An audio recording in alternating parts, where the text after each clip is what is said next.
incidencia uno en el otro. María es María Castiglione-Cotter, es economista y directora de CIT Asesores Económicos. María, buen día, ¿cómo estás? ¿Qué tal? Buen día, ¿cómo estás, Horacio? Bien, gracias por conversar un rato con nosotros. Tenemos el índice de precios al consumidor en la ciudad de Buenos Aires. ¿Qué indica ese relevamiento? Bueno, está en general en línea con lo que nosotros en CIT relevamos, pero es para el Gran Buenos Aires, no solo la ciudad, que nos dio 3,8%. Era la ciudad, como vos bien dijiste, le dio un poquito arriba de 4. El mes pasado también le había dado por arriba de lo que es el INDEC, con lo cual, en definitiva, lo que marca es, como bien decías, una desaceleración en el ritmo de aumento mensual, pero un número que fue arriba de 4 en la ciudad. Cuando uno mira la apertura, lo que vemos es que hubo un fuerte aumento de lo que es transporte, que ya se había anunciado, ¿no? El transporte de colectivos y algunos rubros de servicios regulados que impactan más fuerte en la ciudad que en el resto del país, incluso que en el Gran Buenos Aires, cuando uno mira lo que se llama las ponderaciones, ¿no? El peso que tiene cada uno de los rubros en la canasta, así que esto es bastante consistente con el número de 3,8 que nosotros nos dio en el Gran Buenos Aires, y podría ser que confirmar lo que esperamos, que es que en general el INDEC le dé un número parecido al mes pasado, que podría haber sido 4, o incluso algo por debajo de 4, ¿no? Que sigue siendo todavía obviamente una inflación alta, pero confirma que la tendencia de desaceleración de la inflación sigue estando, pese, como te decía recién, a que están habiendo correcciones de tarifas que eran precios que venían súper atrasados, lejísimos de lo que realmente cuesta brindar esos servicios, y que hay que sincerarlos. Obviamente a los que tenemos que pagar las tarifas es una cosa más que sube, pero en definitiva no hay manera de bajar la inflación en forma sostenida y sana, digamos, si no corregimos lo que se llama precios relativos, o sea, que cada cosa realmente refleje lo que cuesta, no lo que vale. Claro. María, y a ver, recién hacías referencia a los precios o los índices que más se movieron.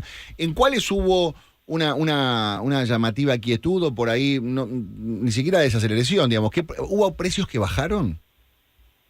Bueno, siempre en general en el rubro completo no, pero cuando uno mira dentro de cada rubro tenés de todo, ¿no? Tenés disparidad. Por ejemplo, en alimentos y bebidas tuviste un poco más de incremento de la carne, que venía muy, muy tranquila varios meses. Sí. En promedio en torno al 4% en la Ciudad de Buenos Aires, pero tuviste bajas fuertes de frutas y verduras que venían aumentando en los meses anteriores, sobre todo con toda la caída que había habido de la producción, con las heladas, etcétera. Tuviste subas ahí en muchas frutas y verduras. O sea, que ahí sí tuviste un rubro de frutas y otro que es verduras. Pero después adentro tenés un mix. Seguís teniendo precios aumentando y otros que bajan. De repente tenés rubros como la ropa, la indumentaria, que más allá de lo que fue julio, que es la liquidación, que en general aumenta menos, históricamente con el periodo de inflación aumentaba menos, pero que te pasó que el mes pasado bajaron directamente. Es un rubro que en lo que va del año es de los que menos está aumentando. Después de 4 años que lideraron la suba, ¿no? Producto del cierre de la economía, de la brecha, de las trabas para importar. La ropa era uno de los rubros que siempre se decía, ¿no? La ropa es carísima. Hoy tal vez en algunos rubros sigue estando entre comillas cara, pero se ha abaratado relativamente en lo que va del año, comparado con otros precios, ¿no? Bien. María, a ver, podríamos llegar a decir, porque hubo algunas cuestiones, sobre todo vinculadas a tarifas, que en algún momento la idea del gobierno era sincerarlas un poquito, digamos, más temprano que tarde, y empezó a muñequear. Puede ser que producto de el equilibrio fiscal que lograron en menor tiempo del que tenían previsto, les dio un poquito de margen para estirar estos ajustes y que no impacte en la inflación, digamos. Lograron bajar la inflación más rápido porque lograron postergar algunos aumentos de tarifas. Entonces, en el momento que lograron contener por ahí aumentos en comida, en alimentos, bebidas, ahí abrieron un poquito el grifo de la actualización para que no se les dispare la inflación. Sí, yo te diría que más que para que no se les dispare la inflación, me parece que hay un tema de reconocer que, como te decía antes, en definitiva lo que sea implica que nuestro canasta, lo que todos los meses tenemos que asignar para sobrevivir, es más alto, aumenta. Sí. Entonces, obviamente, más allá del índice, te pega en el bolsillo de lo que tenés que asignar a transporte o a luz o a gas. Entonces, por lo menos incluso el gobierno ha declarado, lo que están haciendo es, con el objetivo de ir sacando esa distorsión, o sea, ir acomodando las tarifas, pero regulándola en la medida de lo posible para que no sea todo junto de un día, porque hubo al principio del año, recordemos, fuertes aumentos. Por supuesto. En colectivos, en trenes, etcétera. Ahora hubo otro salto bastante importante en colectivos, en el Gran Buenos Aires, ¿no? En lo que depende del gobierno nacional, pero también en la luz y gas al principio del año. Y la idea es ir tal cual, regulando para que no todos los meses sea un incremento muy fuerte, pero sin que esto genere un atraso o que se vaya para atrás en la corrección de tarifas, ¿no? Que eso tampoco sería bueno. Y me parece que está en línea con lo que el 13 de diciembre anunció el ministro de Economía como plan en general de ajuste fiscal, donde él planteó que el ajuste de tarifa final, digamos, el más grande va a ser este año, pero que no se va a terminar este año, que va a tardar y se va a hacer a lo largo de 3 años. Y en definitiva es reconocer que esto obviamente no es fácil y es una sintonía fina, como bien planteaste, entre no ceder equilibrio fiscal, porque obviamente lo que no pagamos los consumidores lo paga el Estado con subsidios, entonces corregir tarifas tiene un impacto en las cuentas públicas. Esto como condición y punto de partida del programa económico, porque si no es imposible bajar las expectativas de inflación y de inflación. Pero en segundo término, que la gente lo puede ir pagando, ¿no? Entonces hay que ir viendo cómo viene la actividad, cómo vienen los salarios, cómo viene la inflación. Entonces creo que es un combo de sintonía fina que se está haciendo en estos temas de tarifas.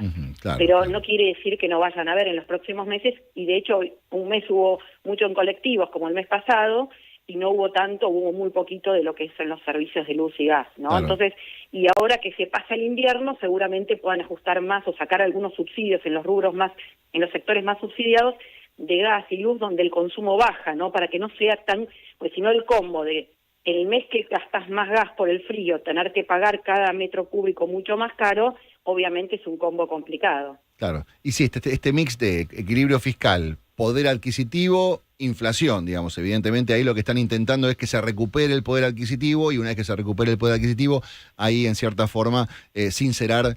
María, ¿qué indicador les da con respecto a la inflación de agosto? De agosto, decís, la de agosto 3,8, como te decía, y no sé si estás preguntando por la de este No, mes, la de... estamos viendo. Perdón. Ahora en septiembre se va a conocer la de agosto. Ah, sí. Claro.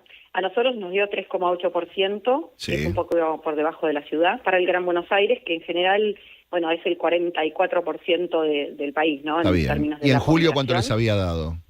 A nosotros nos había dado arriba de 4. Ah, ok. En CIT nos había dado 4,4, un poco arriba de lo que le dio el gobierno. En el interanual, o sea, a veces tenemos diferencias mensuales, en el interanual nos había dado exactamente igual que el INDEC el mes pasado, 260. Recordemos que a medida que pasen los meses, seguramente agosto va a dar mucho menos en términos interanuales, porque estamos comparando, si viene una inflación alta, mucho más baja que la que había sido el año pasado. Claro. Y a esta altura del partido Así que empezaba a aumentar la inflación, ¿no? Recuerdo, a julio, cual. agosto empezaba a dispararse, a llegar casi a 25%. Y en estos casi 10 días de septiembre, ¿qué comportamiento ven? Bueno, estamos viendo una tendencia de precios relativamente estables. Todavía no se está viendo de lleno la baja del impuesto país, salvo en algunos productos puntuales, ¿no? Que tienen un componente importado fuerte, o el anuncio de los autos, pero eso también colabora, si bien es un efecto de una vez, en algunos bienes. Así que esperamos que el mes de septiembre tenga una inflación más baja que la de agosto. Todavía falta ver cuánto es el número, pero vienen relativamente tranquilos los precios en lo que va del mes de septiembre. Perfecto, buenísimo. Gracias, María, por conversar con nosotros. No, de nada, y bueno, éxitos en tu nuevo programa. Muchas gracias, muy agradecido. Muchas gracias por formar parte de este primer programa. Hasta la próxima. Un gusto. Era María Castiglione Cotter, es economista y directora de CIT Asesores, haciendo, un poquito, no digo un anticipo, pero en base a sus... las consultoras privadas tienen la información antes que el INDEC, o por lo menos la pueden comunicar antes que el INDEC, y muchas veces esto es en cierta forma, anticipa la tendencia. María nos contaba que lo que se ve es un número que sigue a la baja, que evidentemente probablemente acompañe el número de Ciudad de Buenos Aires, y en este